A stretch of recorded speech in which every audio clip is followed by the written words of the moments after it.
Welcome back to the Goonerverse podcast, everyone. We're going to come clean immediately and say that Sheroy and I were about 6 minutes into this podcast before I realized I hadn't pressed record.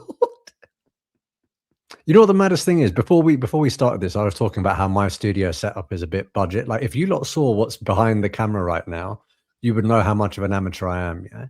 And James, in the preamble, which he thought was recording, was like, "Oh, thanks so much to all of you for engaging and the sponsors, because I've got like a nice little 2 mic setup and it really helps." And he was the professional and he hadn't even hit record. So we're doing this again. We're literally going to try and do this. Are you going to try and do it word for word, what we did 10 minutes ago? Or is this going to be different? No, because it was authentic. For everyone who, just to let you all know, people, yes, NordVPN are back. We'll tell you about them properly in a second, but I can't possibly go into it immediately because I made an absolute like, it was the most authentic read ever.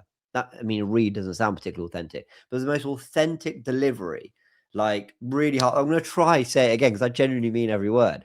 But oh my word, I can't believe none of it counted. You told us about how you basically have you're the mentor to someone at work, so you missed 12 minutes of the Inter-Arsenal game because he was ill, so you had to cover for him, and no one's ever going to know that great story other than I'm not going to repeat it now. It's not the same. No one cares now. Yeah. You couldn't possibly. It's just... And even if they did, you kind of just dropped the punchline anyway. So it's like, what's the point? Yeah. He covered someone at work and he missed 12 minutes of the Inter game. That's it.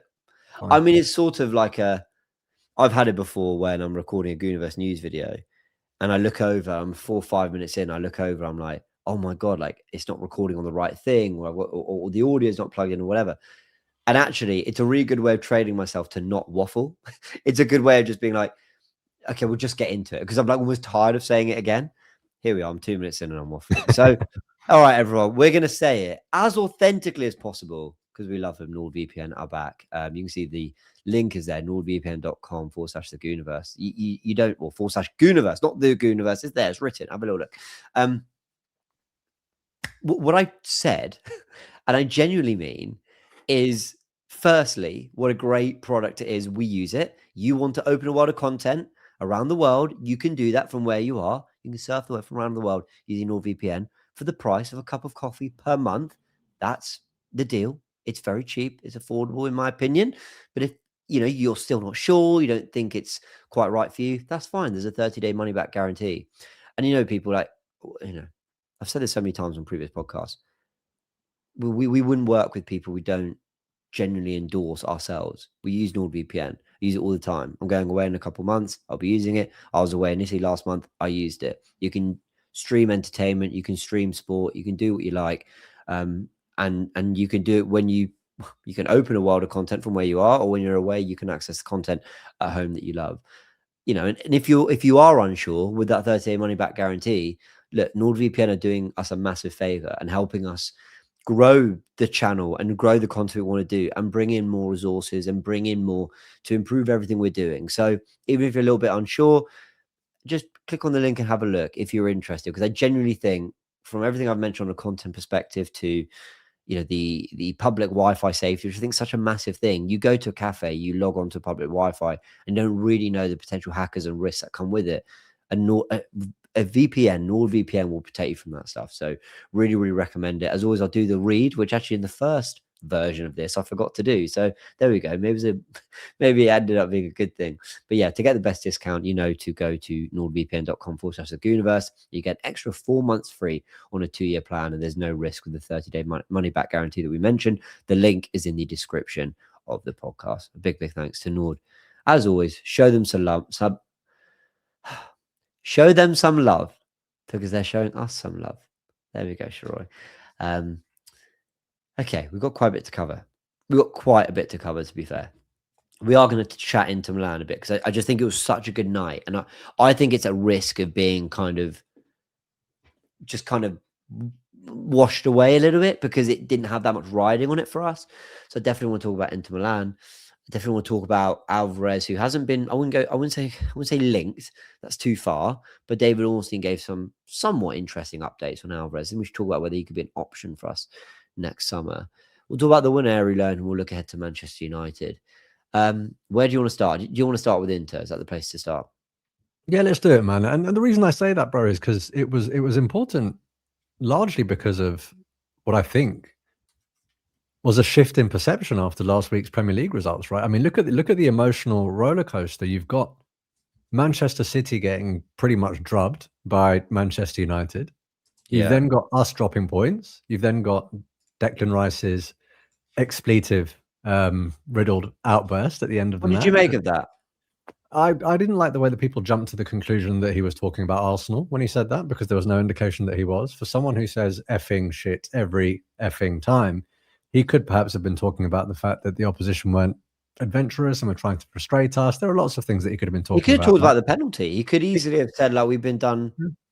Yeah, easily. Yeah, but the easy conclusion to draw for people that want to get clicked is, of course, he's talking about his own team. There must be some sort of internal rift, the same way that people thought there was an internal rift with Bukayo Saka and Gyökeres, and look at the celebration when Gyökeres scores and the embrace there, right? So exactly, people love to talk a lot of crap. But look, after that, there was a lot of, well, another 0-0. That's back-to-back 0-0s at home. United look good. United look good against us first day of the season. There's historic rivalry. They've already done City. Well, no, actually, we rotated quite heavily.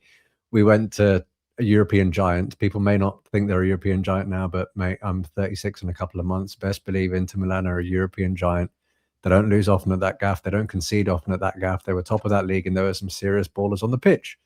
You know, and we went in there, and I'm not going to say it was a comfortable performance, in that I feel like our centre-backs really did well to keep us level for periods of that first half, but it once again sort of reinvigorated and reignited that confidence that I have in how solid this team is, not just in terms of chemistry and as a unit, but in terms of when a big performance is required, it can be pulled out, right? Because I look, so many people are saying, oh yeah, but when it really matters, you don't do it, right? Like City came to your gaff and you drew, and you went to Anfield and you lost, and you could have beaten Nottingham Forest to close the gap. But yeah, this is yet another example, of which there have been a few, of we can pull out the big performances too. So it left me smiling, bro. It left me smiling, and not least because I hate Man United, bro. I hate them. I did not want to go into that game even remotely nervous, and now I'm not. It was great to hear Thierry Henry say some really positive things about Arsenal, wasn't it? He said, look, it's a bit unrealistic to think you're going to be kind of 11, 12, 13 points clear in January. I think two sides ever in Premier League history have had that kind of lead. And I think while Arsenal, we're holding them to a standard above the other 19 teams, you shouldn't discount what are the hurdles that all other 19 teams are facing. Why have there been more 0-0s than ever before? Well, ever before than there have been in the last 2 years. Certainly to have that already in January, with 4 months of football still to play, we've had more 0-0s in the league than last season and the season before. That's really interesting to see so many wingers and strikers struggling in the league. I mean, there's a massive list of them that I went through. Do you know what? And I'll do it again. This was a list that was put together by Uzumaki Tony. Doku, Saka, Palmer, Foden, Savinho, Martinelli, Neto, Garnacho, Madueke, Eze, Sesko, Gyökeres, Isak, João Pedro, Voltemada, Elanga, to name a few. Even Haaland hasn't scored in open play for 8 games now. You know, teams are strikers and wingers, forwards are struggling. That's no coincidence. I think what happened against Forest brought a lot of frustration out of me. It really did, probably more than there had been for a little while. But I thought it was really good to see someone like Thierry Henry, whose voice really carries weight, come out and defend the team, give some clarity and some perspective, and then for us to respond the night after with a really good win against Inter Milan. I feel like that Monday and Tuesday was just the remedy that the Arsenal fan base needed for what was a really strange uproar of emotions from a position of great strength, from a position of extending our lead on City. Who is that guy that got onto you on X for that? So James posts, for anyone that hasn't seen it, James posts the Henry clip and says, look, I'm glad that he said this, because ultimately when Thierry speaks, you know, the Arsenal fan base listens. I read that and I thought, yeah, quite right. So someone replies and goes, that's a post from someone who doesn't have a mind of his own. And I read it and I thought, am I about to get into Twitter beef on behalf of James right now? And I stopped, because I don't engage in this sort of stuff, right? So I didn't type back, but I was like, it's absolutely not that. It's true. Thierry Henry has gravitas. And one of the reasons I brought that up now is because on CBS, Gabby Jesus was speaking to, I think her name's Anita Necker-Jones, I believe. And he had a message for Thierry, and he said, look, pretty much exactly that. He said, look, I'm glad that Thierry's happy with the performance that we put in, because what Thierry says holds weight, and it holds perhaps more weight than he thinks, or something along those lines, right? So the players absolutely feel that as well. And this whole thing, you rattled off those strikers and those wingers and all the people that had difficulty scoring goals. And I've said this to you before, right? I try not to look at games as individual games. I try and look at them in clusters, right? To give some context. So if I'm looking at those last 4 away games, bro, we had, if I'm not mistaken, it was Bournemouth away, Chelsea away, Forest away, and then Inter Milan away. We only dropped points in one of them, and it wasn't a loss. But in the other 3, we scored 3 goals in each. You know, so it's actually, when you look at it as a cluster in terms of going forward, yes, it's been slightly dampened by the fact that we dropped points, but all in all, that's a pretty good set of 4. So Yeah. I think a lot of it is how you look at it. A lot of it is the content that you take in, but there is a fair bit of myth busting that needs to go on with regard to the form that we've been in. And I'm glad that now when you go on X, there's a few of the top Gooner accounts that have all of our results with the green ticks next to them from the start of the season. When you look at that as a body of work, yeah, that's towards the end of January, you're like, well, that's phenomenal. If it continued along those lines, that's something we might look back and say that was an historic season if it continues that way, right? So there's a reason you're seeing all my teeth on this pod, and it's because we're in a good place. Yeah, so fair. Quite a bit to touch on there. So love what Jesus said, love what Thierry Henry said. I want to talk about the Inter Milan performance just a little bit more, because I know the loose cannons will have come out and we've all reacted to it and we're a good 3 days on from it, but I think it has a bigger weight than people realize. Just on X and Twitter, very, very quick. I don't know how many people are watching this who engage with me on Twitter and whatever. I'll hold my hands up and say, like, it's very difficult to be criticized back or misunderstood and not immediately respond defensively. So I try and give the benefit of the doubt. I appreciate I don't always. I have to say, like, that social media platform is becoming an absolute mess. And I'm not talking about the person who replied, like, whatever, they have their opinions. I don't know who they are and whatever. And we kind of spoke. But for me, like, even today, I saw Connor Hum tweet the results we've had in the last 18 months under Arteta. And I purely just went, like, this is brilliant work. And someone replied being like, yeah, but what's it got you? And I replied to him saying, this is the most predictable reply ever. You do know that. And we had a bit of a debate. And I sort of just want to say this. Firstly, I don't start arguments with people on Twitter. If they start them with me and I've got some time, I might reply. But who has the time to literally want to beef people on social media, actually seek out pretty harmless posts and want to reply? I'll never understand. Secondly,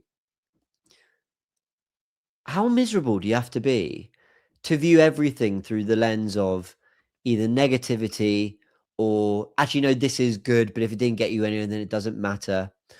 And you know what? And I say that, and maybe I should be careful with my words, because I appreciate everyone's got things going on in life, and, you know, maybe sometimes things get on top of you and you do view things more negatively. I mean, you know, I literally admitted on Loose Cannons that I'm hungover. I've had 4 hours sleep. I'm not that happy with the team right now.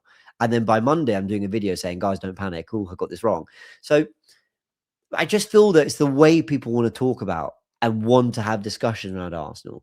I rarely have a problem with anyone's opinion, even the most negative of Arsenal fans. They can make their points and I could go, yeah, I kind of see what you're saying.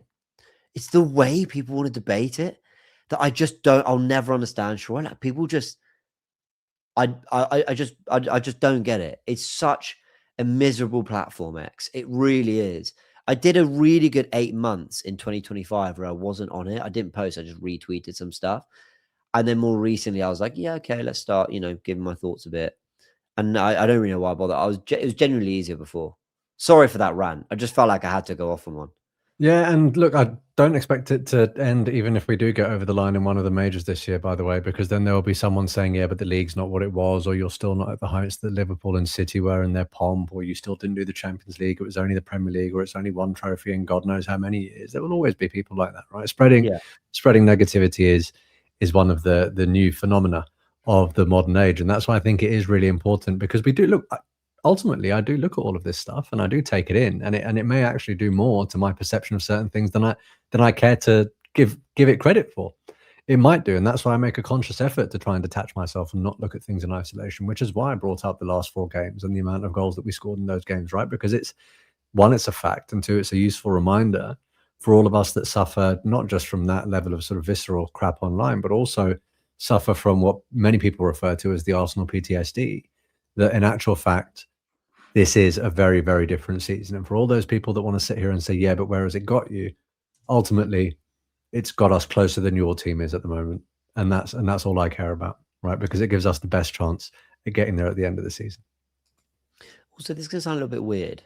I don't really know if this is a particularly good point. It's probably sounds so super stupid, but like the past doesn't exist anymore.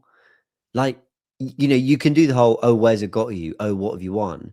That's great. But like today, right now, Arsenal fans are happier than 19 other fans in the league. Well, okay, maybe there's certain clubs that's not true of, but do you know what I mean? Like, to a degree, what's happening right now matters. And what's happening right now is Arsenal 7 points clear and 7 wins out of 7 in the Champions League. So you can bring your whole, well, what have you won? And I can be like, okay, well, that's kind of done. Like, we're past that. And I'm not saying it doesn't matter. Of course it matters. Of course, history matters massively in football. But to a degree, there's that element of, yeah, but things are going great right now. So I'm quite happy. And let's see where we are at the end of the season. On Inter Milan, just to touch on it once more, super quick. You go to a European giant, which you called them. I agree, they are.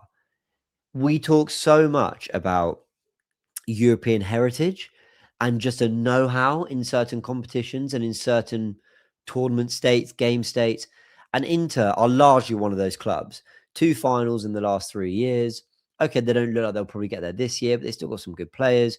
Still a lot of that same squad. Very good back three in Acerbi, Bastoni and Akanji with DiMarco, and we caused them problems. They're top of Serie A, so there we go. The top of the Premier League versus top of Italian football. We came out comprehensively on top. They had a lot riding on that game. They needed to win that. That was their last home game where they'd have felt they had an element of control going into what is quite a precarious position for them. We'll actually look at it in a second on the table. And they were outclassed by half of Arsenal's B team. Because I promise you, who was it? Lewis Skelly, Mosquera, Marino, Eze, Jesus don't start that game if it's a Champions League final. They wouldn't have started. And Inter Milan lost, I would say, pretty convincingly to that side. I think that's a massive. I know we had the 2-1 at the Bernabeu, but we didn't go and play front-footed, aggressive football there. We had to do a job, and we did it brilliantly. This is the first time I think, have seen Arsenal go away in Europe and really stamp their authority in that way, or certainly in the last 10, 15 years, maybe. And it was really, really good to see against a heavyweight like that. I think it was a massive, massive win, Sheroy. Bro, listening to Jesus speak about how it was a ground that he used to watch as a child and he wanted to score at, right? Looking at all of that, looking at the body of work in the Champions League, it's a massive win because a lot of people could have said, yeah, Bayern, but it was at home, and yeah, Atleti, but it wasn't the same, and you're top because you played a couple of perhaps substandard teams, and it's the Champions League format suits you. But this was yet another one where it would have been very easy. Speak to any Arsenal fan before this game, they all went, take a point, not really asked about this. All eyes on United now. We've got to remedy the Forest result. Yeah, and it goes back to what you said, right? Inter Milan, a European giant, a club of pride and a very proud fan base that ultimately needed the win in that game. So you would expect that you are getting something close to the best version of them, knowing what's on the line. And we went there, and by all accounts, we looked far better in the first 12 minutes that I missed. But throughout the course of the rest of the match that I did watch, we were good value. And our 2 strikers looked as though they did that thing that people did in that movie called Freaky Friday. And no, it's not that kind of movie. It's a pretty innocent film, but it's where people ultimately switch their personalities, but they're operating in each other's bodies, right? Because I look at Jesus's goals, and one is the sort of fox in the box poacher's finish, and the other one is right place at the right time. And I think that's what Gyökeres should be doing. And then Gyökeres comes on, one touch out, bang, pings it, and I'm like, well, that's a Jesus goal. So they're just completely reverse roles, right? And I was thinking, all right, cool, this is good to see. And it was a big win because you described that lot that were on there as Arsenal's B team, but fuck me, Mosquera's good. Firstly, unbelievable. Looking at that last ditch defending. I mean, part of it because of the way in which they run and the way in which he defends last ditch and certain camera angles. There were things that he did where I genuinely thought it was Saliba doing it, and I was like, hold on, no, it's not. That's Mosquera, right? And that is as much of a sort of testament that you can pay to him as any. I thought Marino was decent, and let's not underestimate the fact that he's been moving around from striker to 10 to central midfield. Like, he's been moving around everywhere. He's a pretty good utility stopgap player. I thought Miles probably his performance of the season, in my opinion. I'm not suggesting he was exemplary, and I know there were moments where he didn't quite, to me, look like he knew whether to stay or go certain times one-on-one. Looked a little bit indecisive, but I thought all in all he looked pretty good. I mean, the fact that we're calling Eze a B team player says something, right? Given the fanfare that came along with his signing, and the moments that he's already had for us. And I'm sure I love what he did for the first goal, by the way. Yeah, the tempo comes from him. The tempo let comes it go from him. across his body and pass. He cuts in on his right and smashes it forward. I love that. For sure, man. For sure. Look, and again, there's so much in terms of, particularly because the next game's at home, right? I mean, you want to invigorate the fans who are going to be attending that game as much as you possibly can. And I think that going into that game at the Emirates off the back of this win, the atmosphere in the stadium will actually, in my opinion, be tangibly different to what it would have been had we lost and put in an unconvincing performance, maybe not scored a goal where people could go, oh my God, the goals have dried up. Now I think the atmosphere is very different. Now I think even if we go a goal behind at home against United, I think it's very much, don't worry, we'll get one. It's okay, right? Whereas it may not have been had that not been the case. So it's important for a number of reasons, bro. Yeah, totally agree with you. Just quickly, the Champions League table looks really interesting right now. Arsenal, Bayern, Real Madrid, Liverpool, Tottenham, PSG, Newcastle, and Chelsea sneak into the top 8. Barcelona are actually winning tonight, are 9th. Sporting, City, Atletico, Atalanta, Inter, who were in such a good position. They won their first 4. They've lost the last 3.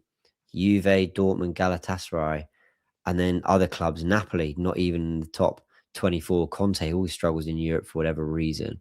So there we go. City are in danger of missing out and having 2 more games. I know they're home to Galatasaray next, but they're going to need the likes of Barcelona, Chelsea, Newcastle, all not to win. PSG on 13 points. I mean, that's the thing. There's 1 point that separates 6th. Well, there's 2 points, I say, separates 5th and 15th. So next week's going to be really interesting, and we can have our feet up and just enjoy it. That is the beauty. I do want to, I don't know if this is the best time. I would like to touch on City very quickly. Go for it, yeah. When I was watching them against United, look, this is not to take credit away from Manchester United at all. I thought they executed a perfect game plan, and it was sort of what we alluded to on the last pod. It was almost a perfect storm in many ways because of the circumstances surrounding the game. But I don't very often see City let their heads drop like that in game, and they visibly looked to me like they lost a bit of belief. I sent my mate a message after United's second went in and before the third was ruled out, and I said, City looked like they've given up in this match, and look, maybe that could have been a one-off. Then comes Bodo Glimt, and you're looking at something that is very un-Rodri-like in terms of the way that he left his team in the lurch there. You're looking at Pep after the match. He looks somewhat dejected, and I don't want to use the word concerned, but I also think I would use the word concerned if it wasn't Pep Guardiola. I think I'm stopping myself from using the word because of his historic body of work. Yeah. But if I'm just looking at the way he was delivering that message, when he was asked questions about, well, were you surprised that your team didn't really set up to extinguish the counter-attacking threat, knowing that it was probably what Bodo were going to do anyway? I mean, from what I understand, Bodo are like sort of halfway through like a pre-season, first competitive fixture in weeks. Listening to Erling Haaland after the game, looking at the way that they've had to reimburse their fans and all of that sort of stuff. And I'm sat there that's thinking, a bit strange, by the way, that they reimburse the fans.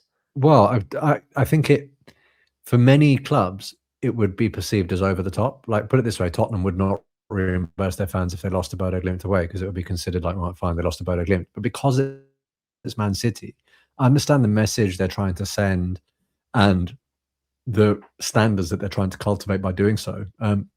But I'm sat there all the while saying, these are the people that the vast majority of our fan base are shitting themselves over week in, week out. And I felt like this for a while now. In fact, some of the comments alluded to it in last week's episode when I was saying the same sort of thing. They said, now, Sheroy, this is hopeless optimism in terms of you thinking that we'd be able to win the title if the gap closed over the next 5, which is what we were discussing. But it all just goes back to the way that I felt for some time now. They have great players. They have a great manager. But this iteration of the team in this current state just doesn't worry me the same way that it would. And this is a crucial period for them. This is a crucial period for them because they need to put a winning run together, and it doesn't look like it's going to happen. And that also sort of reinforced my confidence and my optimism when it comes to Arsenal this season. I don't know if you're there yet either. I think are you still looking at City as if they're still the animal that could chase us down in this title race? Well, can I be really frank with you and like with the listeners that often I say things because I'm like, I just don't want to overdo it. Like I don't want to. Do you want to know what I really think? I think we're going to win this league. Yeah. Probably pretty comfortably. I think we're much better than Man City. I think we just have looked better all year. I can't believe it's only 7 points. We've messed up a load of results like Villa away, like, you know, this is since that busy Christmas period, like this, you know, 0-0 at Liverpool, like this 0-0 at Forest, and we're still 7 clear. We haven't even got our forwards firing. When they can, we can win 3-1 at the San Siro. We are capable of winning every competition. I don't think we'll win all of them, but we are capable of winning every single one, whether it's 1 or 2 of them, whatever. I think we're a really good side that have some problems, but who in the league doesn't have problems, and certainly more than us. However, I've just exposed myself because it is so hard to truly internalize and accept that feeling when I've seen this side not get over the line. People keep talking about the title. Liverpool were better than us last season, and we were injury ravaged. We were absolutely decimated by injuries for parts of that season. The season before that, we took it to the final day with the Man City side that won the treble the year before, had won their 4th in a row, had Rodri, Gundogan, Haaland, De Bruyne, Stones, Diaz, all in their pomp. The season before that, the treble winners. It made sense that we didn't win those titles. Like, as much as in the moment, it's all 3 in a row, you've bottled whatever.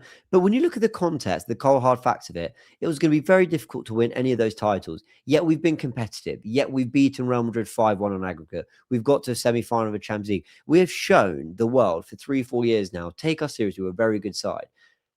But because we haven't, it's so hard for me to really say with chest, we're the best team, we're going to win it. I'm not worried about it.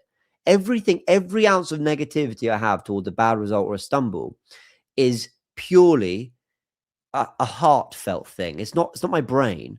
Logically, what we did at Forest, all right, 0-0, not a great result. We had some chances. We could have won that game on another day. Whereas City were nowhere near it. They were absolutely pulled apart, battered, and humiliated by Man United. So stocks rose for our title race that weekend. Stocks went up for Arsenal that weekend, despite drawing. But I find it so hard to sit here calmly and just go, I've never seen us win the title. And I'm sure that there are seasoned Arsenal fans, respectfully, maybe in, well, their 30s or 40s, or I mean, I'm in my 30s, but even if they got 5-6 years more on me, or in their 40s or 50s, who'll probably look at this going, that's cute, James. Like, you don't know what it's like to win a title. This is very normal. And that's fine. I'm happy to learn along the way. That is honestly how I'm feeling right now, Sheroy. I'm glad I got it out of you. I mean, look, two things on that, right? The first thing I want to do is remind you of what you said at the beginning of this pod. Just don't retweet the clips when they do the rounds, yeah? No, don't worry. I've kept the timestamps for myself. I'll be the first to do it. Look, one of the things you said at the beginning of this pod was, well, yeah, but the past is the past. It's done, mate. So in that same vein, that's one of the reasons why I'm trying not to look at the past, right? Because this is a different season. We're up against different opponents. It's a different league. The format of certain competitions is different. Our squad's different. Loads of it's different. And ultimately, it feels different and it looks different, yeah? But this is the best way I can exemplify it. The season that our first title challenge, we were 5th the year before. We missed out to Tottenham, I believe, to in terms of the top 4 spot.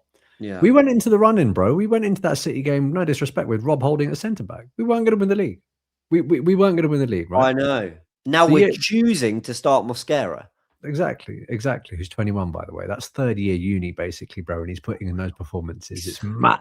It is mad. I don't want to digress. The year after that, yeah, we missed out by a result. Second half of the season was fantastic, but our first half of the season was nowhere near as convincing as the first half of this season was. It just wasn't.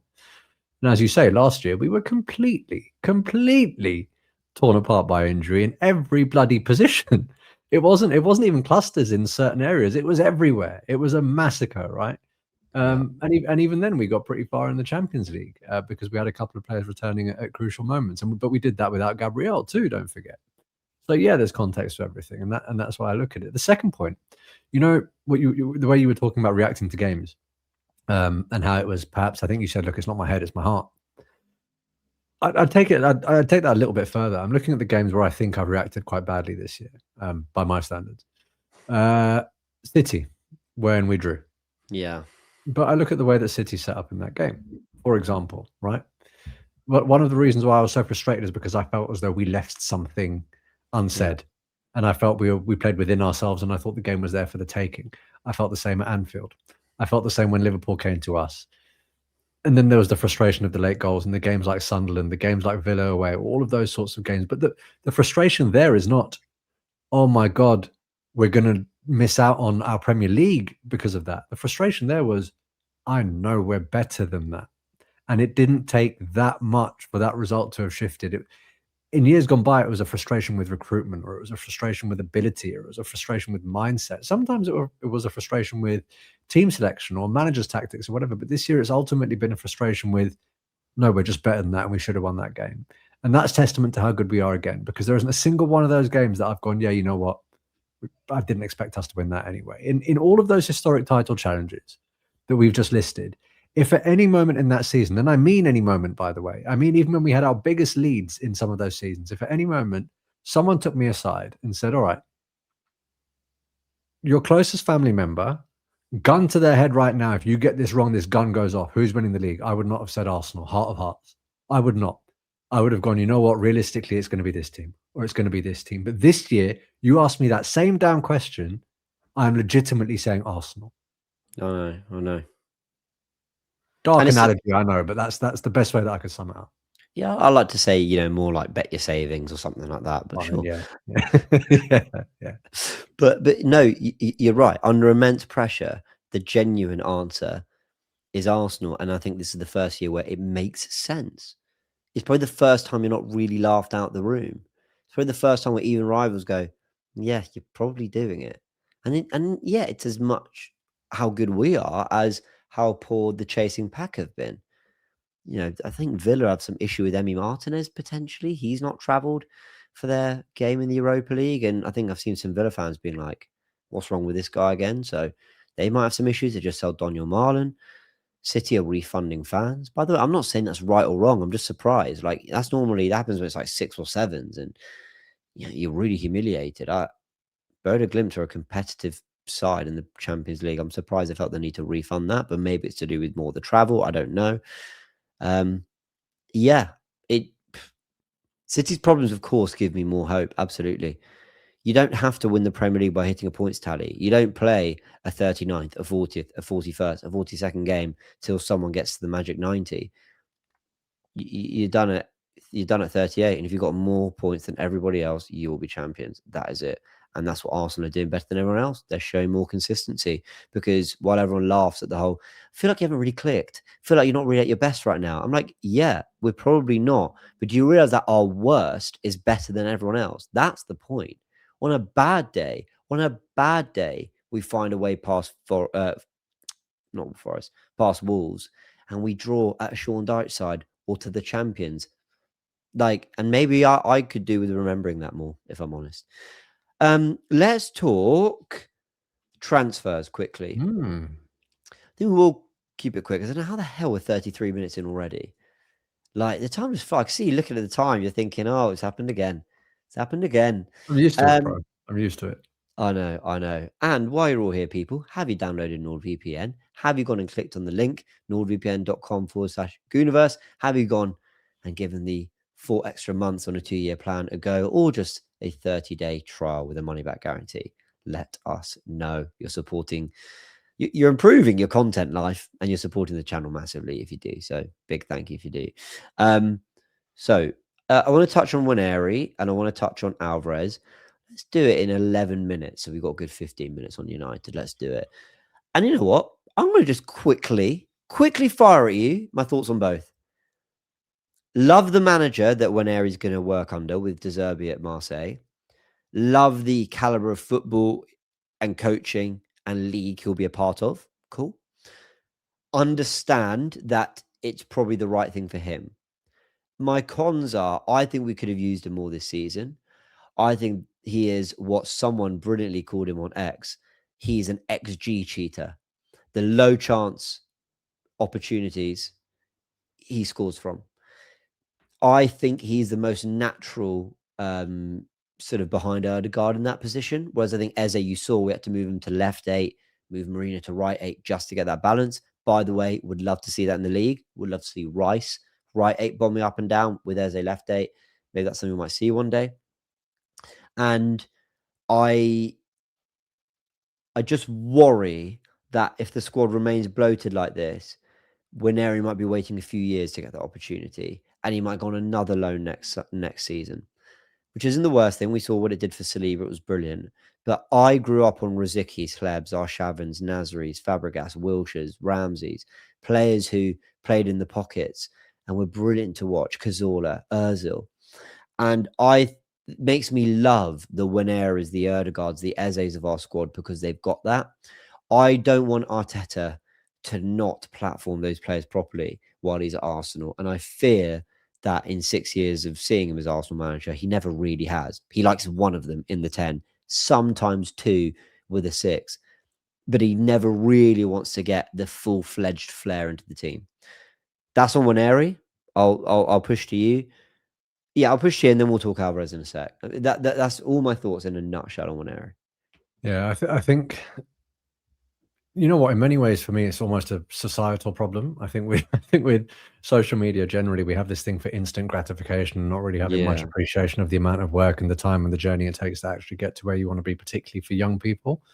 And I think that ultimately that's applicable to Ethan. I think he has had more minutes than most people of his age would have had. And for anyone that doubts what Arteta actually thinks of him, I mean, when Arteta's asked about this loan move after the Inter game, he says, look, we're going to discuss it because ultimately I don't think Ethan's got the minutes at Arsenal that he probably deserves, firstly. So he's telling you there that he thinks the kid does deserve minutes and he does rate him. He doesn't have to say that at all. It's not like he's shipping him out because he's a disgruntled piece of shit. It's that, look, it might actually be best for the player. But he also says, look, we know we've got a talent on our hands and we do need to protect that and do what's best for it. So one, I do think he is in the plans. But two, I know what you're saying about platforming players and not necessarily liking 2 of that type of player in an 11, for example. But one thing I think would be fair to say about Mikel Arteta is he does what he thinks the team needs to do to win within the landscape of the league at the time. That's true. And football does change, as we know, right? I think this season's football looks grossly different to last season's football and certainly the year before that in terms of the way teams are setting up. And football is fluid. Football is cyclical in many ways. And I think at one point, that sort of player or having 2 of those players maybe does make a comeback, and that could coincide with the return of an Ethan Nwaneri, for example. Looking at Marseille, on the night of recording tonight in the Champions League, I do like the tempo. I do like the people that he'll be playing with. And I do think it could benefit him. I hope he does get the minutes that he deserves. And let's not forget, there were teams like Manchester City sniffing around when he did sign this contract. He chose Arsenal, and he chose Arsenal for a reason. He would have had discussions about what his pathway would have been. And to be honest with you, do I want a player that's going to just go, well, you know what, I'm not getting the chance here, so I'm off? Or do I, and who then, no disrespect to these players, but I mean, you look at Obi Martin, for example, I mean, he would have moved for game time. He's not necessarily getting that at the moment, right? You look at Hutchinson, who went to Chelsea, look at where he's playing now. I mean, I get that these guys are professional footballers at big clubs. I'm not slating them at all, but I am saying that when you do just say, well, there ain't no pathway, I ain't going to work for it, I ain't going to wait it out, it doesn't necessarily work out the way that you think in the immediacy. You may just have to go somewhere else and graft, such as the landscape of football and such as the competition at every team, right? Or do I want a player that's going to say, you know what, I am going to go out and hone my craft?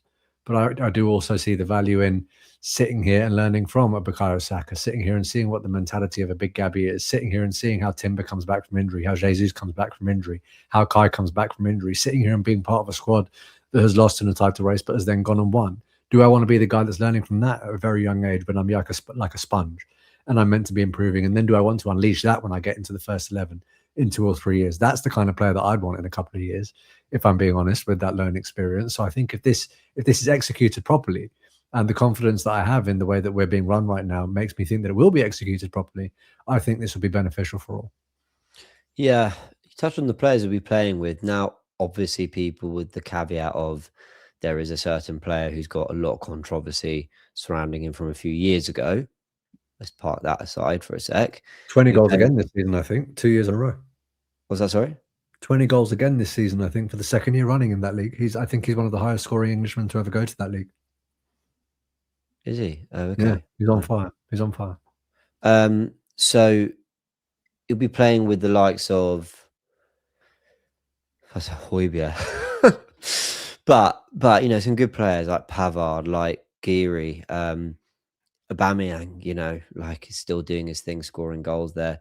Angel Gomez, who there was a lot of hype around only a year or two ago. It's a decent squad, that. It really is a decent squad. But the good thing is that he's playing under De Zerbi. Funny enough, the stats, they just lost 3-0 to Liverpool. Statistically in that game, they had 15 shots, Liverpool's 12, 57% possession as well. But they lost 3-0, which feels very De Zerbi. They're probably going to destroy someone on the weekend because that seems to be how his teams respond. Not that I'm an expert on Marseille, but he's a very, very highly regarded manager, De Zerbi, and Pep's spoken really glowingly about him, and Arteta made a real point of sending him there. I think this next bit I want to ask you about probably only merits 4 minutes because it seriously isn't something that's moving. That is definitely going to happen. But when Julian Alvarez was brought up on a show to David Ornstein, he said he was someone that Arsenal took note of last summer, looked at. Don't think he went as far as say explored. Don't think he said anything like that. But he was certainly a player they liked and that they thought about in some capacity. And, you know, he said, I'm paraphrasing. I really am paraphrasing. But if I'm not mistaken, it was something along the lines of, who knows if a player were to leave and a gap were to open, whether they might look at that. He also said that the right back situation could be interesting. What's your take on Julian Alvarez? I mean, could this be someone we actually go for in the summer? Would it feel like the right fit? Like, how do you feel about the player?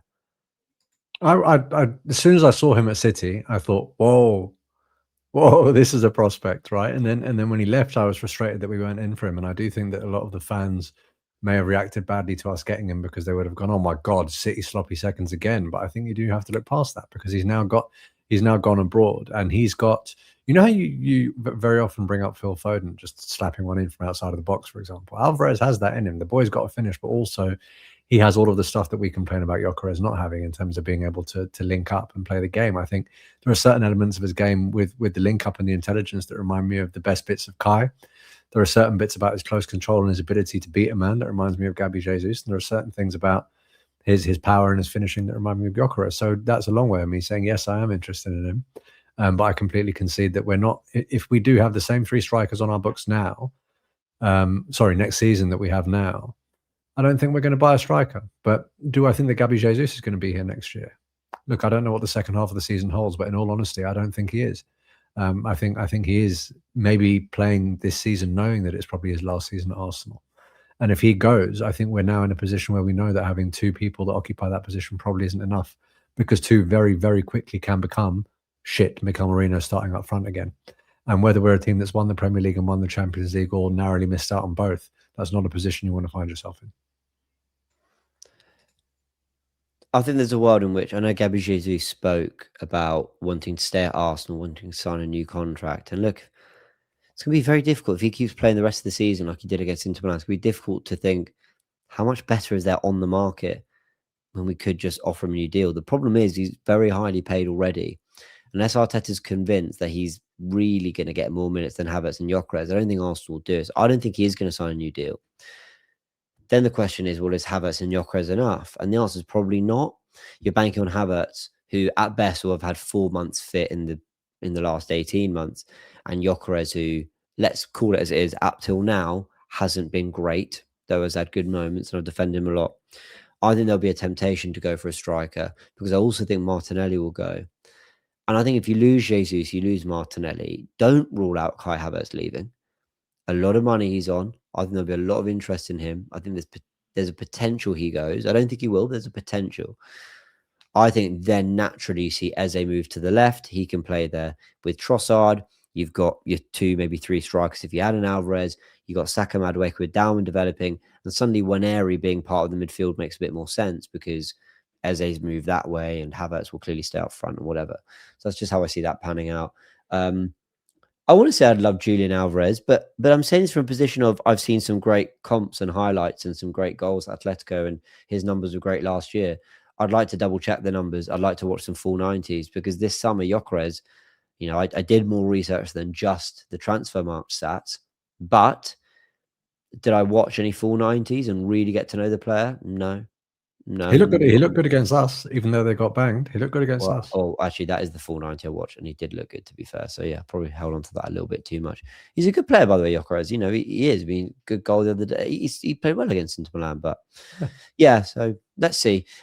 Shall we build our 11s for Manchester United and preview that game? They did look very good against Man City. I think maybe if there wasn't so much else to talk about, we would go into that a little bit more. It's basically what 11 do we go with? Because I think this is up for discussion more than ever.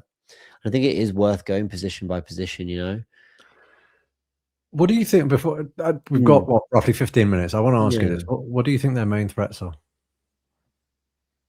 For me, what was so impressive about them against City was how quickly they moved from one end of the pitch to the other. They were so vertical and compact. Everything was really close together. Everything was just give it. Just give and go, give and go, give and go. Just keep it moving. You see a pass, just give it. If they're free, just give it. Don't worry. They'll figure it out with the next move. City won't be able to keep up. And then when Bruno, when Ahmad, when someone peels off the last line and makes the run, ping it. Ping it, because you've dragged City all the way over and then you've gone, yeah, thank you very much. And the amount of times they scored / nearly scored from just going from back to front really quickly was really impressive. I also thought their wing play, Dorgu just knowing to attack the back post once Ahmad did. I thought that was really impressive. And a lot of people laugh at the Man United DNA thing. I think that performance was so Man United coded. I thought it was so Man United coded. The way they played, the things they did, I thought, oh, that felt very Fergie, if I'm honest. Yeah, I agree. And it was the wingers for me. And that's why my main selection headache, if I was a manager, is what I would do at fullback. Because if I'm looking at what Ahmad can do and I'm looking at what Dorgu can do on his day, with the quality of Bruno in behind, fullback for us, if we're moving Timber across, we're not playing our first choice right back. And if we're playing Miles at left back, yes, he had a good performance, but we've seen what else he's put out there on the pitch this year, right? And he hasn't been playing regularly. So yeah, look, let's go for it. But I mean, it's good to know that I think we align on what we think the threats are, and if we are to come unstuck, I think we both agree on how it would happen. Well, we should probably start there because we know Rise can start in goal. Gabriel will be restored to Saliba. So the questions about the fullbacks, I have to say, I normally don't like Timber at left back. I understood it for Chelsea, and in that same way, I understand it for this. Ahmad is a good player, and you know what? We're gonna lose something going forward, but fine. We need to lock down United, and I know that it's like, James, you're doing too much. Like, it's one win against City. Relax. Okay, but that doesn't matter. You're as good as your last result. Their last result performance was phenomenal. Like, they've woken up under Carrick. Hopefully we can bring them back down to earth. But my word, they've got nothing else to play for in the league other than just climbing that table. And as much as they would have been happy they did us a favour and beat City because they don't want them winning the title, they still hate us. They're going to be like, yeah, let's go to the Emirates, don't worry about. So, yeah, that's where I am. I think they've lost their last 3 trips to the Emirates too. Like, how many times did United lose 4, 5, 6 in a row there? So, yeah, I'd go Timber, left back. I agree. And you look, even some of those ones they lost were really tightly contested, man. I think there was a 3-2 in there. I mean, I think there were a few, right? There was the Nketiah last minute one. There were a few. There was the infamous Ten Hag Garnacho offside. There were quite a few that were tightly contested, and that was when they weren't in good form. Look, I will go Timber as well, and I think Arteta will too. And I say that because, notwithstanding everything that I've said about Arteta and all the praise I've given him, he is a guy that I think sets up to ensure that we nullify the opposition as much as he sets up to play to our strengths. And I think because you and I have sat here and identified their obvious strengths, I think those strengths are going to be abundantly clear to a manager as professional as Mikel. And for that reason, I think he'll go that way. And look, what we lose going forward on the left because we choose Timber, I think we can gain going forward because obviously on the right-hand side, I'm then choosing Ben White. Yeah, I agree with that. At least we get something else different going forward on that right side that might cause them problems. And I want to see Arsenal have a go at Luke Shaw and Lisandro Martinez. Yeah, on their day, they're good players, let's be fair. But I think we can cause them problems. In midfield, it's Rice, Zubimendi, but there's a real question around Ødegaard. Would you start Ødegaard? Yeah. Yeah, I would. I think I would too. Ødegaard was great against Villa, Brighton, and Bournemouth. He did okay against Chelsea, but not great. He was poor against Liverpool, and he was really poor against Forest. I need more personality from him, man. There are games like Villa where he's bodying players. He's just, and his feet are too good, and he's winning fouls. He's just doing things. And then there's other days where I look at him, I just think, my friend, you're a physical level below everyone on that pitch. And I look at me. I was a stick playing football. I was always, and I hated this. I was always told, you know, you need to get bigger, you need to get stronger, you need to get faster. And I'd be like, my friend, keep the ball on the floor. Like English grassroots football was in the mud back then. And it was just like, keep the ball on the floor, play some passes, and we might have a decent game. You might see the best of me. So trust me, I'm not one to pull out the physicality side, the physicality argument easily or just willy-nilly. But I do see things, especially against Forest, when I thought, you're getting run through. You're actually on the ball. Players are running through you and coming out with it. And refs are going, should have been stronger there, mate. But I would start him. And if he has another poor game, I think it's time to give the Rice right A, Eze left A thing a run. Yeah, look, I'm not even saying that Ødegaard's nailed on, but I am saying that Eze had an opportunity to take that shirt, and he's had a couple of opportunities to take that shirt, and he hasn't quite done enough for me to suggest that we need to displace our captain. And when you're looking at Ødegaard's performances and you're listing the performances that you thought were good, I mean, I think you listed Villa in there. I think you listed Chelsea in there, for example. These were teams that ultimately wanted to win that game and came to win that game. When you're discussing the Liverpool performance, I mean, Liverpool, in Arne Slot's words, carried zero attacking threat in that game, and Ødegaard didn't look as good either. Nottingham Forest, again, carried hardly any attacking threat in that game, and Ødegaard didn't look good either. But Man United, I think, are actually going to come and try and win. When we're talking about the Man United DNA, I think under Carrick, they're probably going to try and come to win. Why wouldn't they? They need the win to get into the top four, and ultimately they've got nothing to lose, because if you lose to Arsenal at the Emirates, then you're just like everyone else. So it's almost, United fans might not like me saying this, but it's almost a free hit for United coming to the Emirates now. I think they're going to play with freedom, and I think that's the sort of environment on the pitch that Ødegaard could thrive in, and that's why I'm choosing him. Do you not think, to be fair to Eze, though, he shows more drive from that position? When I looked at that little pass into Jesus that led to the Inter Milan, the first goal against Inter, I hate that I think this way. It's such a cynical way of looking at the world, but my first thought was Ødegaard wouldn't have done that.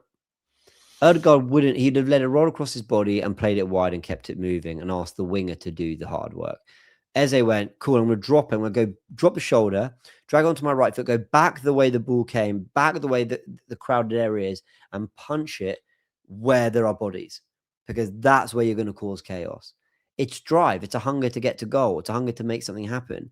And it reminded me so much of a lot of the moves we saw him do away at St. James's Park. A lot of those like piercing balls, like through the middle, even if they weren't through balls that led to chances, he just went, yeah, fine, I'll give you the ball there because we'll make something happen. And Ødegaard doesn't do that. But guys, I'm a huge, like, you wouldn't think I'm a huge Ødegaard fan. I really am. I want him to come good. I think he's such a good player on his day. When I look him against Villa, I thought, that is the Ødegaard I love to see. But he's our captain, man. We need some consistency. So yeah, I would start him for this, but you know, Eze's knocking. And he's knocking on the door by purely being different because of an intention, not because of an execution or because of a string of great performances and form. Yeah. Look, I do agree with you. Why do I look so miserable about this? No, look, it's because neither of them are really convincing, and ultimately, I don't think you're asked which one starts, and that says it all. And I don't think many people are asked which one starts. But in a game like this, I do think that the risks that Eze takes on the ball, albeit commendable risks and risks that I do think we need to take on the ball, I don't think that's what we need from the outset against a team like United, because you don't want to give them a sniff. If they go ahead and they build confidence, that's when suddenly things can change. And for everything that people say about Ødegaard being weak on the ball and giving it away, mate, I agree, but I also do think Eze has been taken off the ball a bit too quickly for my liking too, right? One too many touches, hasn't quite seen someone behind him and the ball's gone. I'm thinking you're better than that, mate. So I think actually the two of them do share similar problems. It's just that when one person's on the pitch, you think the other one's automatically better. We fell into that trap a lot with Trossard and Martinelli. When Trossard was on the pitch, we went, why didn't Nelly start? And when Nelly was on the pitch, should have been Trossard. Don't know why he's on the bench. We do this quite a lot. When in actual fact, sometimes both players have their own problems. Fair enough. Just call me a dickhead. All right. Sorry. No, I think you're spot on. I think you're spot on everything said. So, okay, cool. Tross on the left, Saka on the right, up front. Where are you going with this? Where are you going with this? I should have left half an hour for this. Where are you going with it? it? You know, we're gonna give our answers and then we're cutting the tape, and you're all letting us know in the comments below. Data James is saying Gyökeres. What, because you think we always win when he plays? Something like that. Did a video on it. Go check it out. Yeah. Emotional, from the heart. What do you feel? What's in your gut? What do you feel, James? Like, Jesus is a better footballer. Like, he generates more football, if that makes sense. We play more football when he's on the pitch. But Gyökeres just got a great goal. I don't know. What do you think? I'm not going with data or my heart. I'm going with who we're up against. I try and choose lineups based on our opponents, and for that reason alone, I'm going Jesus. And yeah, it helps that he scored 2 goals. But if there's one thing that back four that he picked against Man City, by he I mean Carrick, sorry. There's one thing that back four showed, it's that on their day they can be relatively well drilled and quite organized, right? And I don't think Gyökeres looks very good against an organized back four. No, you're right. He'd get eaten by Lissandro and Maguire, if I'm honest. I think Jesus causes them more problems ultimately. He makes them panic. He finds those spaces. He brings in the wingers in a way that Gyökeres doesn't. I think if this was a game where I thought the wingers were going to have so much success that the centre backs would get torn apart a little bit and Gyökeres would find space, fine, I'd probably choose him. I don't think it's going to be that game. So it's not data, it's not heart, it's the opponent, and it's the lineup I think they're going to go with. And for that reason alone, I'm going Jesus. There you go, people. Then that's your answer. Let us know in the comment section below. What would you go with? What would your 11 be? Score prediction, Sheroy, if you got one. I think we're going to nick it 2-1 Arsenal. 2-1 Arsenal. Yeah, nervy win. Okay, cool. It would be great to chalk this fixture off. This would be a great one to get out of the way. And, you know, we're now entering, we're not quite there. I think at 10 games, I feel it. But we're not miles off that part of the season where matching City's results isn't a bad thing because you just see it as chalking off another game. It's just another game closer. We're not there yet. I think maybe around March time, it becomes a case of as long as we've won, I'm happy because it just means we've moved onto another game week. So let's see. Big thanks to everyone who's tuned in. As always, a big thanks to the amazing NordVPN who are supporting us. Have supported us for so much of this season, people. So help them support us by supporting them. Click the link in the description below. There it is. And that one. Just hit that link. It's in the description. And go and surf the web from around the world and explore a great world of content. You get extra 4 months free on a 2-year plan, and there's a 30-day money-back guarantee if it's not quite for you. Big thanks to NordVPN. Gonna round off there, Sheroy. Big thanks, mate. Hope you've enjoyed it, and I'll see you next week, yeah? Love, hopefully after we batter this team that I hate so much. Cannot stand United. I'm one of those 1990 born people, as you can tell by the people above me. I remember that rivalry. We need to slap them. So fair. And also, I don't know which way it is because once it's the other way. It's the other way. It is, isn't it? Because in the recording it flips. Yeah, it's the other way. Yeah. There, I saw Max in the comments. Max in the comments last week was like, "Bruv, I made this so easy for you, and you've still mashed it up. How have you done that?" He's so funny. He messaged me about it. He abuses me in the comments. Then he messages me about it. And then down there, subscribe, go check out the podcast. Big thanks, everyone. We'll catch you very soon.